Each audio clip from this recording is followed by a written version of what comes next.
Hello everyone, कैसे हैं आप सब। एग्जाम ट्रिक्स में आपका स्वागत है। मेरा नाम महेश सोनी है। आज एक टॉपिक पढ़ाऊंगा मैं आपको, साइट्स। ये इन्वायरमेंट का टॉपिक होता है। इन्वायरमेंट।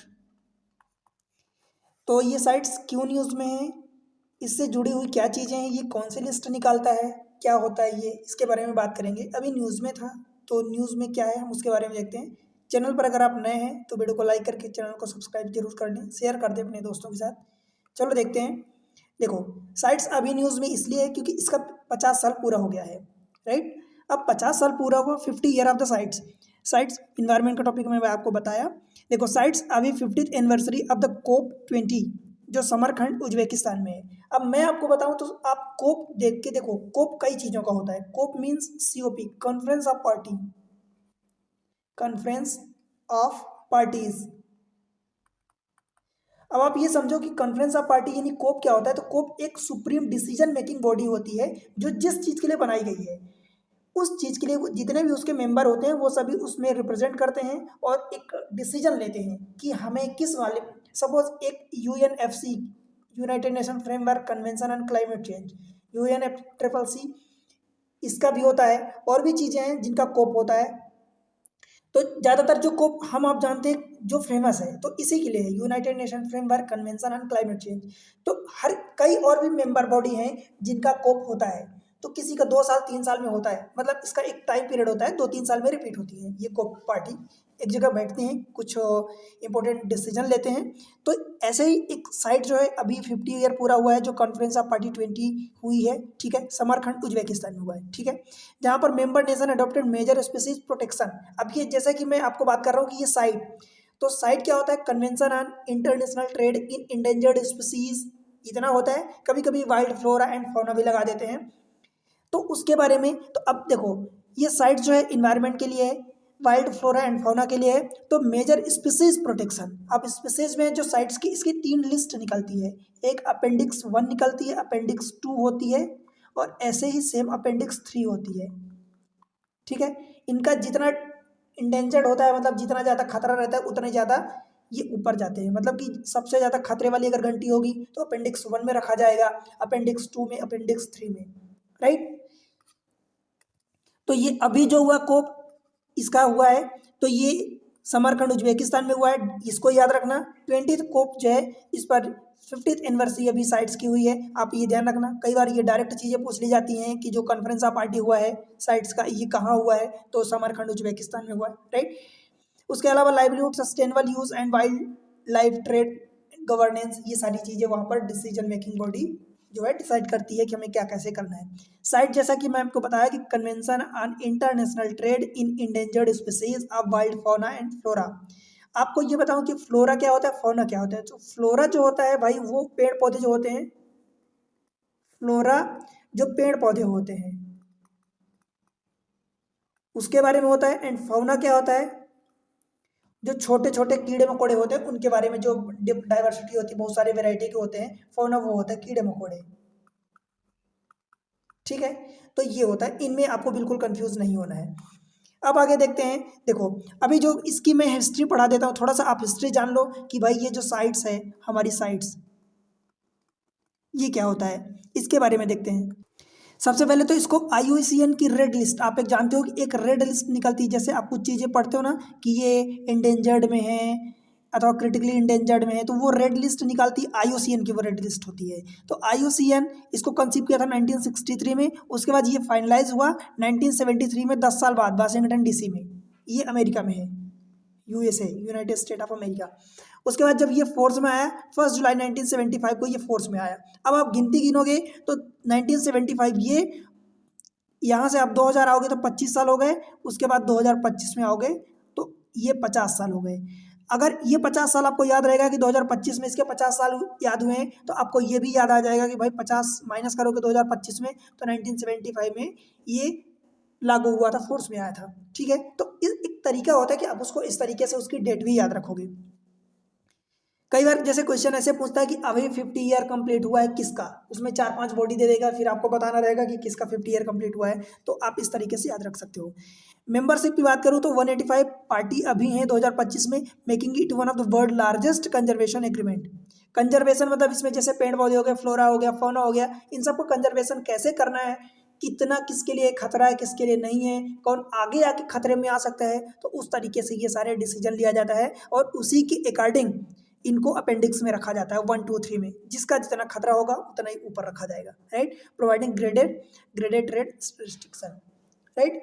की फंक्शन की बात करें साइट्स के, तो regulates international wide trade via permits and certificate, कि किसको परमिट देना है, किसको सर्टिफिकेट देना है या नहीं देना है। Maintain appendix that assign protection level based on extension risk, ठीक है, किसका कितना रिस्क है, जैसा कि मैं आपको बताया।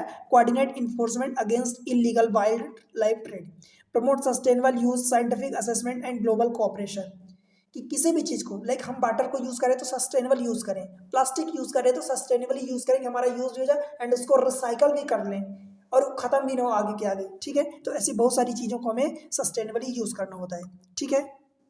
अब देखो 2025 में जो साइट की समिट हुई है, जो ये COP20 हुआ है, इसमें 20th conference of the party is decision making summit held every 2-3 year, fix नहीं होता, कभी 2 साल में हो जाता है, कभी 3 साल में, 2-3 साल में होता है, सिर्फ global wild life trade policy.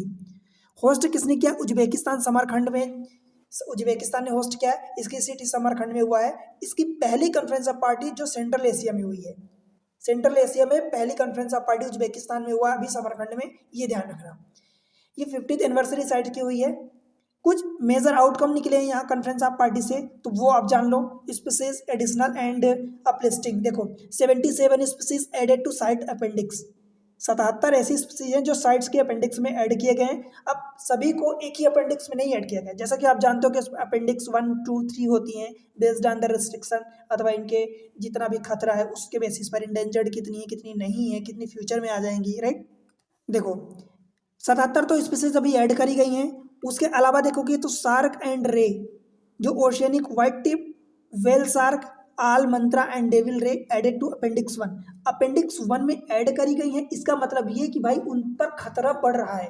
ये जो चीज़ें अपेंडिक्स 1 में ऐड की गई हैं, इसका मतलब कि उनका खतरा बढ़ गया है और वो एक्सटेंड होने की कगार पर है, इसलिए उन्हें अपेंडिक्स 1 में ऐड किया गया है। देखो जैसे अपेंडिक्स 1 में खतरा ज़्यादा होता है कंपेयर टू अपेंडिक्स 2 और उसके बाद अपेंडिक्स 3, इनका खतरा ऐसे ही बढ़ता जाता है। अब मान लो सेकंड में कोई है, उसका खतरा कम हुआ तो उसको 3 में शिफ्ट कर दिया जाएगा, बिकॉज 3 में खतरा कम होता है। और अगर खतरा इसका बढ़ गया, स्पीसीज कम हो रही हैं, तो इसको फिर फर्स्ट में शिफ्ट कर दिया जाएगा, राइट। तो यही चीज़ है कि अपेंडिक्स 1 में अगर ऐड किया गया है, इसका मतलब इन पर खतरा बढ़ गया है। फिर गालापागोस आइलैंड इग्वाना, जो 3 स्पीसीज हैं, and marine iguana added to appendix 1, मतलब इन पर भी खतरा बढ़ा है। अब देखो ये चीज़ें जो ऐड करी गई हैं अपेंडिक्स 1 में, ऐसी चीज़ें एग्जाम पॉइंट ऑफ व्यू से इंपॉर्टेंट हो जाती है, खास रूप से सिविल सर्विस में, जैसे कि डायरेक्ट ये पूछ देगा, बिकॉज इन पर खतरा बढ़ा है। जो चीज़ें मेंटेन होती हैं उन पर क्वेश्चन ज़्यादा नहीं पूछे जाते, जो चेंज होती हैं उन पर ज़्यादा क्वेश्चन पूछे जाते हैं। तो गालापागोस लैंड इग्वाना 3 स्पीसीज हैं, मरियाना इग्वाना, ये अपेंडिक्स 1 में इधर भी ऐड करी गई हैं। अफ्रीका के reptile such as Home's, hingeback, tortoise added to appendix 1, ठीक है। Down listing due to conservation success, मतलब डाउन लिस्टिंग का मतलब कि जैसे अपेंडिक्स 1 या 2 में थी तो वो 1 से 2 में आ गई, 3 में आ गई, या 2 से 3 में आ गई, मतलब उनका जो कंजर्वेशन है वो कहीं ना कहीं अच्छा हुआ, सक्सेस हुआ है, मीन्स उनका जो खतरा था वो घट गया है। सैगा एंटेलोप जो कजाकिस्तान में रिमूव्ड फ्रॉम अपेंडिक्स 2, अपेंडिक्स 2 से रिमूव कर दिया गया with export flexibility, right. Guadalupe fur seal Mexico में है, जो ये डाउन लिस्ट कर दिया गया फ्रॉम अपेंडिक्स 1 टू अपेंडिक्स 2, मतलब इसका भी खतरा कम हो गया है। इंडिया का रोल क्या था, India successfully opposed EU proposal to list guggul Commiphora बिगिडी, अब प्रोनाउंस करना बिगटी, in appendix 2 citing lack of scientific assessment. कहने का मतलब ये हुआ कि इंडिया ने सक्सेसफुली, EU का प्रपोजल ये था कि भाई इसको अपेंडिक्स 2 में रखा जाए, बट नहीं, इंडिया ने उसका अपोज किया। इंडिया ने अपोज किया कि भाई अभी साइंटिफिक असेसमेंट अच्छे से नहीं हुआ है, इसकी लैक है, कमी है, तो आप डायरेक्ट इसको अपेंडिक्स 2 में अभी ना रखो, नहीं रख सकते, राइट। अब आगे देखते हैं, कुछ और चीज़ें जान लेते हैं हम। साइट्स के बारे में देखो, species protected under CITES are classified into three appendix, appendix 1, appendix 2 and appendix 3। देखो, स्पीसीज थ्रेटन विथ एक्सटेंशन, मतलब एक्सटेंशन होने की कगार पर है, उनको खतरा मंडरा रहा है। Threaten with extension, trade permitted only in exceptional circumstance. ध्यान रहे कि इन पर एक्सटेंशन का खतरा ज़्यादा होता है, समझ आया। तो इसीलिए जो इन पर ट्रेड परमिट दिया जाता है वो ओनली एक्सेप्शनल, कुछ ऐसे एक्सेप्शनल सर्कमस्टेंसेस होते हैं जहां पर दिया जाता है, अदरवाइज नहीं दिया जाता। अपेंडिक्स 2 में जो है कि अभी नॉट नेसेसरली थ्रेटन, अभी जरूरी नहीं कि वो थ्रेटन में है, but whose trade must be control, उनका ट्रेड अभी कंट्रोल करो, अदरवाइज वो फिर से ओवर एक्सप्लॉयटेशन हो जाएगा और फिर से वो थ्रेटन हो जाएंगे, राइट। तो अभी नॉट नेसेसरली थ्रेटन, अभी तो नहीं है बट फ्यूचर में हो सकते हैं, तो ऐसे केसेस में अपेंडिक्स 2 में रख दिया जाता है उन सारी स्पीसीज को, फ्लोरा फौना को। फिर अपेंडिक्स 3 जो है, species protected in the least one country, at least one country that has asked other party for assistance in controlling trade. कहने का मतलब ये कि अपेंडिक्स 3 में कम से कम वो एटलीस्ट एक कंट्री जो है वो उसमें प्रोटेक्टेड है, वो कोई भी स्पीसीज फ्लोरा हो या फौना हो, कम से कम एक कंट्री में प्रोटेक्टेड है, और वो कंट्री आस्क मतलब पूछ रही है या बात कर रही है कि भाई इसको क्या करना है, आपको प्रोटेक्ट करना है, किसी और कंट्री से असिस्टेंस मांग रही है, right. Trade in CITES listed species require export and imports permit issue by designation national site authority in each member country.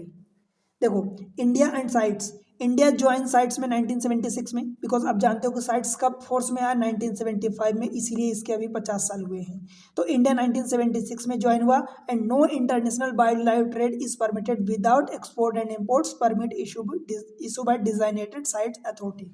ठीक है, इसके बिना कोई भी एक्सपोर्ट इम्पोर्ट नहीं होता। The directorate of the wild life conservation under the ministry of, इसको बोलते हैं, देखो हम लोग शार्ट में पढ़ते हैं MOEFCC, मतलब ministry of environment forest and climate change, serve as a India CITES management authority. ये जो मिनिस्ट्री है इंडिया के साइट मैनेजमेंट की अथॉरिटी है, राइट।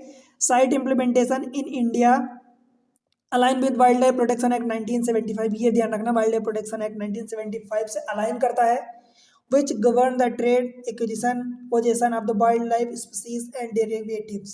ठीक, तो इस तरीके से ये कुछ छोटा सा एक टॉपिक मैं आपको अभी बताया हूँ, तो थोड़ा सा आप इसके बारे में जानकारी रखो कि साइट्स क्या होता है, कितनी लिस्ट निकालता है।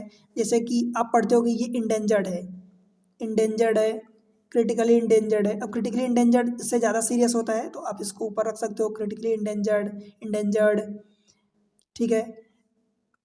ऐसे इनका लेवल होता है, IUCN की रेड लिस्ट, IUCN की रेड लिस्ट में। फिर उनको कैटेगरी में रखा जाता है, तो जो अपेंडिक्स 1, 2, 3 रखा जाता है, 1, 2, 3, ये हमारी साइट्स की होती हैं, ठीक है। तो ये वाला ज़्यादा इंपॉर्टेंट होता है, और कभी कभी ये भी पूछ लिया जाता है। फिर अपेंडिक्स कभी स्पेसिफिक पहुंच जाता है कि अपेंडिक्स 1, 2, 3 इनका क्या क्राइटेरिया है, इनमें कब रखा जाता है कब नहीं, तो वो चीज़ें आप ध्यान रखना। आई होप कि चीज़ें आपको समझ में आई। अगर आप चैनल पर नए हैं तो वीडियो को लाइक करके चैनल को सब्सक्राइब जरूर करें और शेयर करें अपने दोस्तों के साथ, ठीक है। मिलते हैं इसी चैनल पर, आपको मैथमेटिक्स यानी क्वांट, रीजनिंग और उसके अलावा DI भी पढ़ाया गया है। अब स्टैटिक पार्ट भी आपको मिल रहा है, तो चैनल को सपोर्ट जरूर करें। मिलते हैं अगले लेक्चर में, तब तक के लिए बाय बाय।